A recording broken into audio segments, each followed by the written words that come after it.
Você já sentiu que seu passado é uma prisão?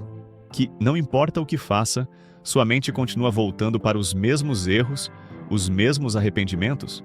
Talvez um momento específico, uma escolha errada ou palavras que você gostaria de retirar. Mas e se eu te dissesse que essa culpa não está no passado, e sim no presente?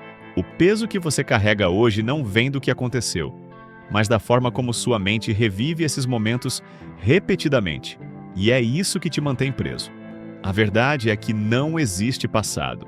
Não mais. O que existe são memórias, interpretações, emoções que ainda ecoam dentro de você.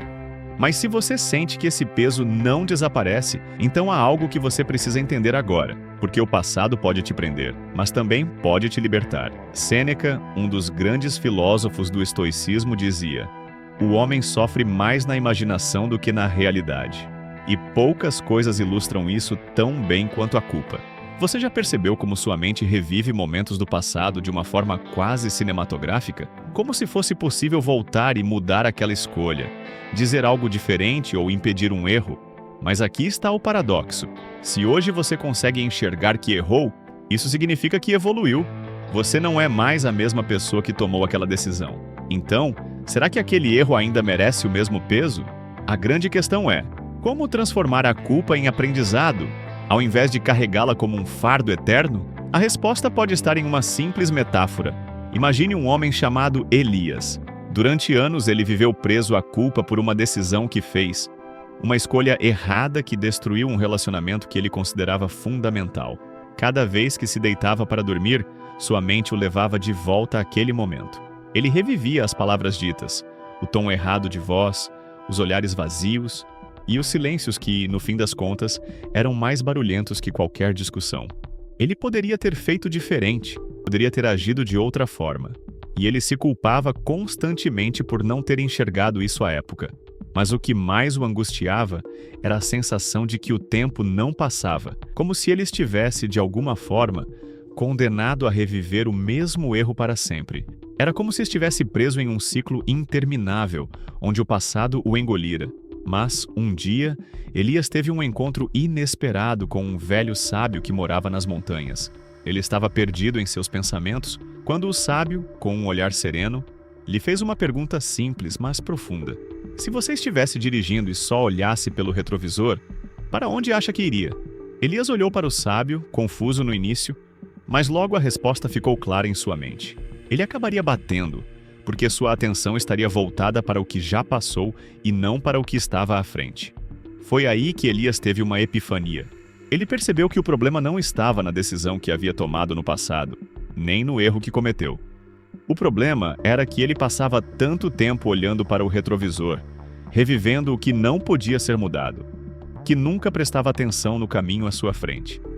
Ele estava se permitindo ser governado por algo que já não existia mais, e isso o impedia de viver. Se ele quisesse seguir em frente, precisava aprender a olhar para o presente, a viver no agora e a deixar o passado onde ele realmente estava, atrás dele. Essa mudança de perspectiva, embora simples, foi o ponto de virada para Elias. Ele começou a entender que não poderia mais se condenar a um passado imutável. Ele precisava olhar para o futuro, mas, acima de tudo, precisava estar presente, no agora. E é sobre isso que precisamos falar agora.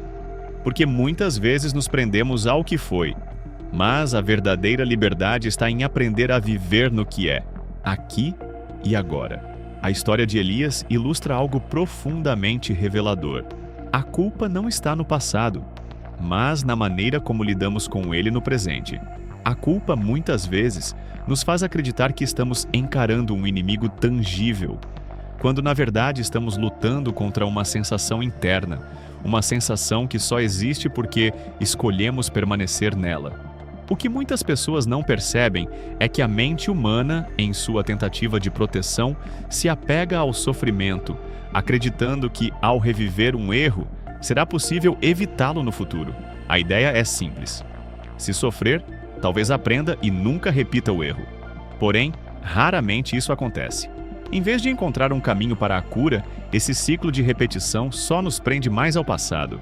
Como no caso de Elias, ele continuava revivendo sua culpa sem perceber que isso não estava resolvendo nada.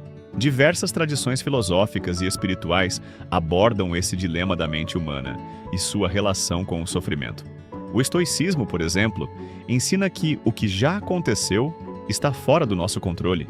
O único poder real que temos é sobre nossas reações, sobre o agora. No mundo estoico, viver com sabedoria é entender que não podemos alterar o que foi, mas podemos, sim, escolher como reagimos a isso. Nossa liberdade está na maneira como escolhemos ver e reagir ao mundo ao nosso redor.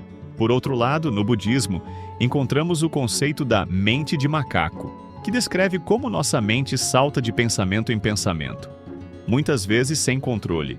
Essa mente inquieta, cheia de divagações, nos arrasta para um ciclo de culpa e arrependimento, fazendo com que afundemos ainda mais em emoções que não podem nos ajudar. A mente de macaco nunca encontra paz, porque está sempre tentando entender o que não pode ser compreendido. Mas o que muitos não compreendem, e o que é fundamental para essa reflexão, é que a culpa não precisa ser um peso. Na realidade, ela pode ser uma bússola. Se você sente arrependimento por algo do passado, isso pode ser um sinal de que aprendeu algo valioso. O arrependimento, se entendido corretamente, é um reflexo de um aprendizado profundo. Mas aqui está o segredo. Esse aprendizado só tem valor se for aplicado no presente. O arrependimento não pode se tornar uma prisão do passado. Ele deve ser a chave para uma transformação no agora, para que a pessoa nunca mais se encontre na mesma situação. O erro, o arrependimento e até a culpa podem se tornar ferramentas de crescimento, se usadas corretamente. A verdadeira questão é: como transformar a culpa em uma ferramenta de crescimento?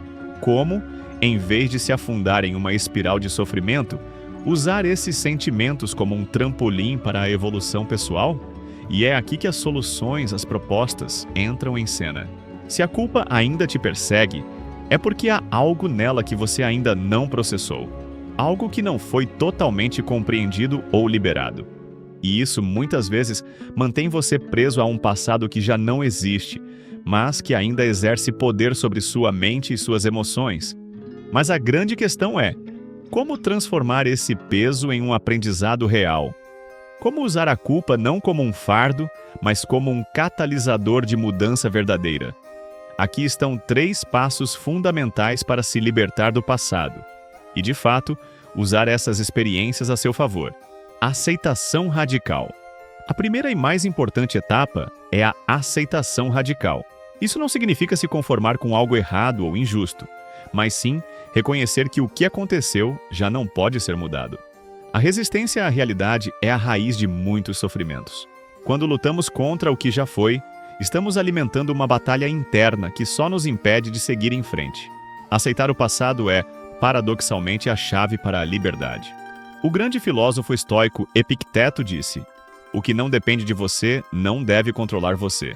Em outras palavras, não há poder na luta contra o imutável.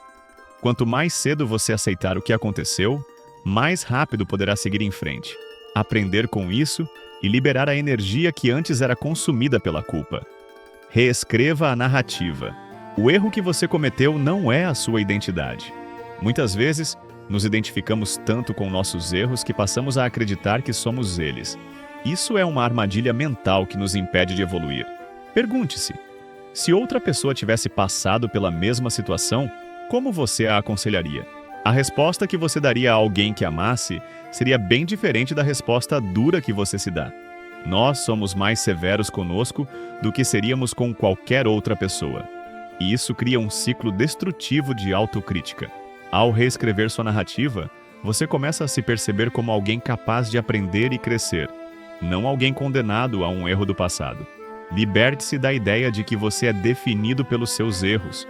Em vez disso, defina-se pelas lições que aprendeu e pelas mudanças que fez a partir disso. Haja diferente no presente. O verdadeiro arrependimento não está em sofrer pelo que já aconteceu, mas em transformar o arrependimento em ação no agora. A mudança verdadeira se dá quando você aplica a lição do passado no presente. E é isso que torna a culpa válida. Se você realmente aprendeu, mude agora. Essa transformação é o que impede o sofrimento de ser em vão. Por exemplo, se você se arrepende de não ter dado mais atenção a um amigo ou familiar, Então mostre agora a importância de cultivar esses relacionamentos. O arrependimento sem mudança é apenas sofrimento. Mas o arrependimento com ação é uma poderosa força transformadora. Nenhum sofrimento é em vão quando ele gera uma transformação real e positiva. O passado só tem poder sobre você se você continuar alimentando-o. Se você continuar revivendo-o, se mantendo refém da culpa, ele sempre terá um controle sobre suas emoções e decisões. E a melhor maneira de silenciar o poder do passado sobre você é, simplesmente, agir diferente daqui para frente. A verdadeira mudança ocorre quando deixamos de ser escravos das nossas memórias e começamos a ser mestres do nosso presente. Mas talvez, nesse ponto, você ainda se pergunte: e se eu nunca conseguir me perdoar? E se a culpa continuar me assombrando? O perdão a si mesmo pode ser uma das batalhas mais difíceis. Muitas pessoas acreditam que precisam se punir eternamente pelos erros do passado, como se o sofrimento fosse uma forma de redenção. Mas pense nisto. Se punir pelo que já aconteceu muda alguma coisa? O filósofo Friedrich Nietzsche dizia: torne-se quem você é. Isso significa que sua identidade não é definida pelo seu passado, mas pela sua capacidade de crescer a partir dele. Comparando com outras filosofias, o cristianismo fala do perdão como um ato de libertação, não apenas para os outros, mas para si mesmo. Já no budismo, aprendemos que o apego à culpa é um dos maiores obstáculos à iluminação. Então, se até as grandes tradições filosóficas e espirituais reconhecem que ninguém está condenado a ser a mesma pessoa para sempre, por que você ainda se prende ao que já passou? No fim das contas, a pergunta não é: como eu posso mudar o passado? Zrenia, mas sim, o que eu escolho fazer com ele agora? Porque é isso que define quem você realmente é. O passado não é uma sentença de prisão, e a culpa não é uma dívida a ser paga com sofrimento. Eles existem sim, como sombras, mas são sombras que só têm poder sobre você enquanto você continuar olhando para trás em vez de caminhar para frente. Quando você se liberta da culpa e escolhe viver no presente, você não apenas se cura, mas também cresce. A verdadeira liberdade não vem da ausência de erros, mas da habilidade de aprender com eles e de usar o agora como uma plataforma para um futuro melhor. Lembre-se, o passado só pode te prender se você deixar. Você tem a chave para a sua própria liberdade, e essa chave está no presente, nas escolhas que faz hoje.